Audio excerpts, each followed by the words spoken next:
வணக்கம். இது ஐபிசி தமிழின் இன்றைய முக்கிய செய்திகள். முதலில் தலைப்புச் செய்திகள். பல்கலைக்கழக மாணவனின் மரணம். சட்டத்தரணிகள் சங்கத்தின் தீவிர நடவடிக்கை. படைத்தரப்பின் ஆளணி வளம் குறைக்கப்படக்கூடாது. தேசிய மக்கள் சக்தியின் வடமராட்சி கிளை அமைப்பாளருக்கு எதிராக வேட்பாளர்கள் முறைப்பாடு. முல்லைத்தீவு மாவட்ட கடல் தொழிலாளர்களுக்கு இந்திய அரசாங்கத்தால் உதவிகள் வழங்கி வைப்பு. காற்றின் வேகம் குறித்து விடுக்கப்பட்டுள்ள எச்சரிக்கை. போலந்து குடியரசின் வெளியுறவு அமைச்சர் இலங்கை விஜயம். மன்னாரில் புதிதாக முன்னெடுக்கப்படும் காற்றாலை மின் உற்பத்தி திட்டத்திற்கு எதிர்ப்பு. ஆணையரவு உப்பள பணியாளர்களின் போராட்டம் நிறைவு. விரைவில் ஆணையரவு உப்பு விநியோகம். இஸ்ரேலின் தீவிர தாக்குதலில் ஹமாஸ் தலைவர் முகமது ஜின்வார் பலி. விஜிர சாகல ஆகியோரின் பணைய கைதியாக ரணில். ரவி கருணாநாயக்க குற்றச்சாட்டு. தொடர்பான விரிவான செய்திகள். சப்ரஹமுவ பல்கலைக்கழக தொழில்நுட்ப பீடத்தில் 2ஆம் ஆண்டு மாணவன் ஜரித் தில்ஷானின் தற்கொலையை தொடர்ந்து இலங்கை சட்டத்தரணிகள் சங்கம் உயர்நீதிமன்றத்தில் அடிப்படை உரிமைகள் மனுவை தாக்கல் செய்துள்ளது. அதில் பல்கலைக்கழக நிர்வாகம், பல்கலைக்கழக மானியங்கள் ஆணைக்குழு, காவல்துறை மற்றும் பிற அதிகாரிகள் பகுடிவதை எதிர்ப்பு சட்டங்களை நடைமுறைப்படுத்தவும் மாணவர்களை பாதுகாக்கவும் தவறியுள்ளதாக சட்டத்தரணிகள் சங்கம் குற்றம் சாட்டியுள்ளது. இவ்வாறானதொரு தோல்விகள் சித்திரவதையிலிருந்து விடுதலை மற்றும் சட்டத்தின் சமமான பாதுகாப்பு தொடர்பான பிரிவுகள் 11 மற்றும் 12 கீழ் 1 மாணவர்களின் அரசியலமைப்பு உரிமைகளை மீறுவதாக மனுவில் சுட்டிக்காட்டப்பட்டுள்ளது. பல்கலைக்கழகங்கள் உள்ளிட்ட அரச கல்வி நிறுவனங்களில் பகுடிவதைகளை எதிர்ப்பது போராடுவதற்கான ஒரு திட்டத்தை வகுக்க அதிகாரிகளுக்கு உத்தரவிட வேண்டுமெனவும் மனுவில் கூறப்பட்டுள்ளது. இந்த மனு இலங்கை சட்டத்தரணிகள் சங்கத்தின் தலைவர் சட்டத்தரணி ராஜீவ் அமரசூரிய மற்றும் செயலாளர் ஜதுர ஆகியோரால் சமர்ப்பிக்கப்பட்டுள்ளது. இதேவேளை சப்ரஹமுவ பல்கலைக்கழகம், அதன் துணைவேந்தர் மற்றும் நிர்வாக குழு உறுப்பினர்கள், உயர் அமைச்சின் செயலாளர், பாதுகாப்பு செயலாளர், பதில் காவல்துறை மா அதிபர், குற்றப்புலனாய்வு திணைக்களத்தின் பொறுப்பதிகாரி மற்றும் சட்டமா அதிபர் உள்ளிட்ட 69 பேர் பிரதிவாதிகளாக பெயரிடப்பட்டுள்ளனர். படைத்தரப்பின் ஆளணி வளம் குறைக்கப்படக்கூடாது என முன்னாள் ராணுவ தளபதி ஃபீல்ட் மாஸ்டர் சரத் பொன்சேகா தெரிவித்துள்ளார். ராணுவ படையினரின் எண்ணிக்கையை குறைப்பதன் மூலம் கிடைக்கும் 800 பில்லியன் ரூபாயினை கொண்டு நாட்டை கட்டியெழுப்ப முடியாது என தெரிவித்துள்ளார். தேசிய பாதுகாப்பு விவகாரத்தில் சர்வதேச நாணய நிதியத்தினால் தலையீடு செய்ய முடியாது என அவர் தெரிவித்துள்ளார். நான் எதிர்பார்க்கும் தேசிய பாதுகாப்பு நாட்டில் கிடையாது எனவும் பொதுமக்கள் பாதுகாப்பிலும் இடைவெளி காணப்படுவதாகவும் தெரிவித்துள்ளார். புலம்பெயர் நாடுகளில் வாழ்ந்து வரும் ஒரு தொகுதி தமிழர்கள் இலங்கையில் இன அழிப்பு நடத்தியதாக கூறி அந்த நாடுகளில் தங்களின் இருப்பினை, விசாக்களையும் நீடித்துக் கொள்ள முயற்சிப்பதாக தெரிவித்துள்ளார். தேசிய போர் வீரர் தினமன்று ஜனாதிபதி அனுரகுமார திசநாயக்க சமாதானத்திற்காக இடம்பெற்ற போர் என கூறியதை ஏற்க முடியாது என சரத் பொன்சேகா தெரிவித்துள்ளார். சமாதானத்திற்காக தலதா மாளிகை மற்றும் ஸ்ரீ மகாபோதி மீது தாக்குதல் நடத்தப்பட்டிருக்காது என அவர் தெரிவித்துள்ளார். நாட்டின் தேசிய பாதுகாப்பு விவகாரம் பொருத்தமான அறிவாற்றல் உடைய ஒருவரிடம் ஒப்படைக்கப்பட வேண்டும் என தெரிவித்துள்ளார். ராணுவ முகாம்கள் அகற்றப்படுவதை ஏற்றுக்கொள்ள முடியாது என அவர் தெரிவித்துள்ளார். யாழ்ப்பாணம் வடமராட்சி கிழக்கு தேசிய மக்கள் சக்தியின் உள்ளூராட்சி சபை வேட்பாளர்களிடையே குழப்ப நிலை ஏற்பட்டுள்ளது. இதனையடுத்து கடல் தொழில் அமைச்சர் மற்றும் நாடாளுமன்ற உறுப்பினர்களான இளங்குமரன், ரஜீவன் ஆகியோருக்கு வேட்பாளர்களால் கடிதம் ஒன்று அனுப்பி வைக்கப்பட்டுள்ளது. அந்த கடிதத்தில் தெரிவிக்கப்பட்டுள்ளதாவது: வடமராட்சி கிழக்கில் அபிவிருத்தி திட்டங்களை கருத்தில் கொண்டு மாடசாமி செல்வராசாவை வடமராட்சி கிழக்கு பிரதேச சபை உறுப்பினராக நியமித்துள்ளீர்கள். எமது பிரதேசங்களில் அவரது செயற்பாடு எந்த வகையிலும் இல்லை. கல்வி அறிவு குறைவான நிலையில் இருப்பவரை, குறிப்பாக எழுத வாசிக்க தெரியாத ஒருவரை அமைப்பாளராக நியமிப்பது, திரும்பவும் வேறொரு பதவியை கொடுப்பது கட்சி சார்ந்து வடமராட்சி கிழக்கு வேட்பாளராகிய நாம் நிராகரிக்கிறோம். எமது வேட்பாளர்களின் விருப்பத்திற்கு அமைய நாம் அனைவரும் ஒன்று கூடி ஒரு வேட்பாளரை தெரிவு செய்கிறோம். நாங்கள் தெரிவு செய்யும் அந்த தகுதியுடைய நபரை நியமிக்குமாறு உங்களை கேட்டுக்கொள்கிறோம் என்று கூறப்பட்டுள்ளது. முல்லைத்தீவு மாவட்ட கடல் தொழிலாளர்களுக்கு இந்திய அரசாங்கத்தினதும் மக்களினதும் மனிதாபிமான உதவிகள் வழங்கி வைக்கும் நிகழ்வு நடைபெற்றுள்ளது. தெரிவு செய்யப்பட்ட மீனவர்கள் 30 பேருக்கு, அதே நேரம் முல்லைத்தீவு மாவட்ட சமாசங்களின் சங்கத்தினருக்கும் கடல் தொழில் உபகரணங்கள் மற்றும் குளிர்சாதன பெட்டிகள் ஆகியவை வழங்கி வைக்கப்பட்டன.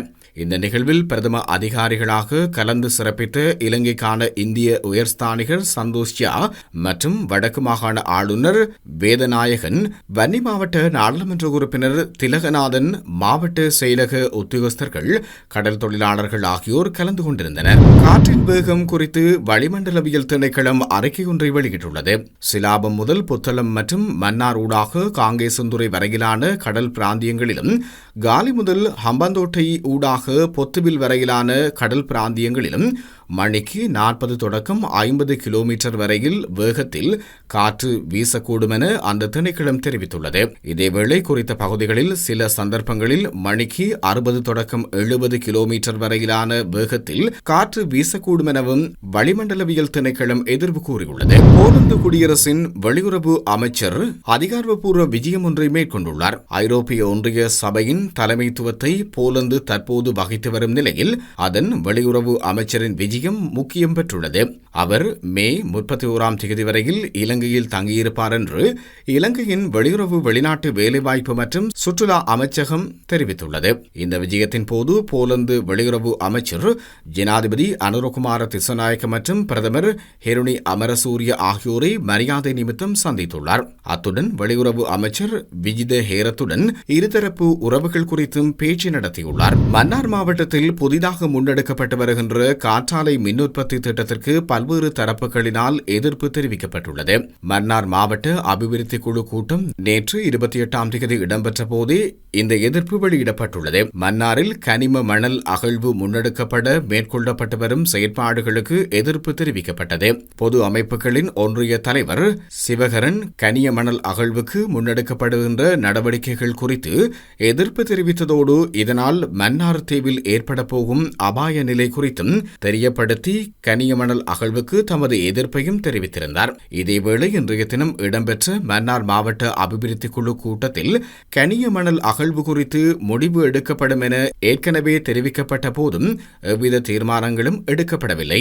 மேலும் மாவட்டத்தில் உள்ள பல்வேறு பிரச்சினைகள் குறித்து கலந்துரையாடப்பட்டுள்ளது. ஆணையரவு உப்பளத்தில் கடந்த மே மாதம் 13ஆம் தேதியிலிருந்து முன்னெடுக்கப்பட்டு வந்த போராட்டமானது நேற்றைய தினம் முடிவுக்கு கொண்டுவரப்பட்டது.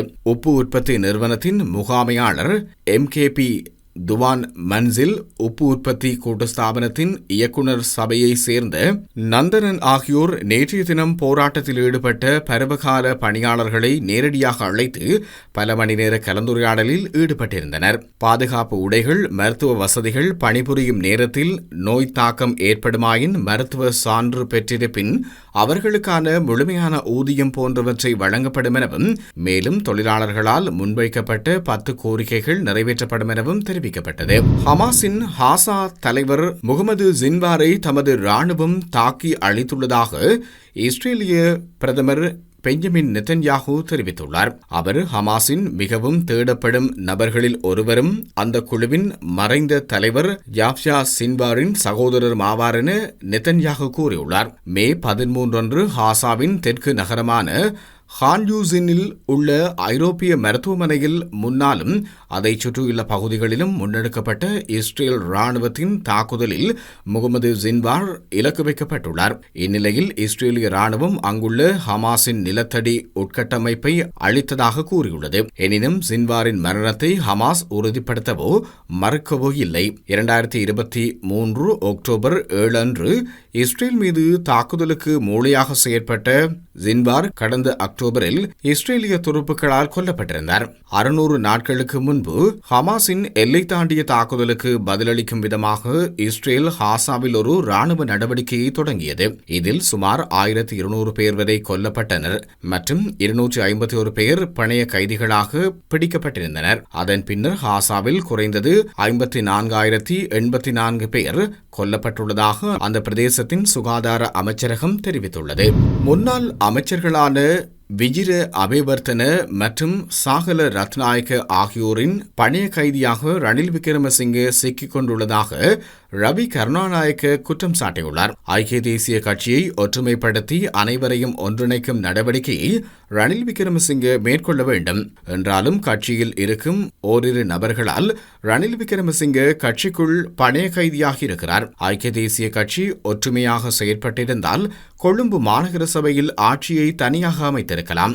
உள்ளூராட்சி மன்ற தேர்தலில் கொழும்பு மாநகர சபைக்கு மொத்தமாக 119 உறுப்பினர்கள் தெரிவாகியிருந்தனர். அந்த 13 மன்றங்களின் பெறுபேற்றை கண்டுகொள்ள முடியுமாக இருக்கிறது. அதனால் கட்சியை ஒற்றுமைப்படுத்தி நாங்கள் முன்னுக்கு செல்ல வேண்டும் என்றாலும் கட்சிக்குள் இருக்கும் 2 பூதங்கள் இதனை செய்ய விடுவதில்லை. ரணில் விக்ரமசிங்கே ஜனாதிபதி பதவியை வகித்த பின்னர் அதன் பின்னர் அரசியல் நடவடிக்கைகளில் ஈடுபடுவதில்லை என அவர் தெரிவித்திருந்தார். இவ்வாறான நிலையில் கட்சியை ஒற்றுமைப்படுத்தி கட்சியை மீண்டும் வெற்றி பாதைக்கு இட்டுச் செல்ல அவர் முன்வந்து செயற்பட வேண்டும்.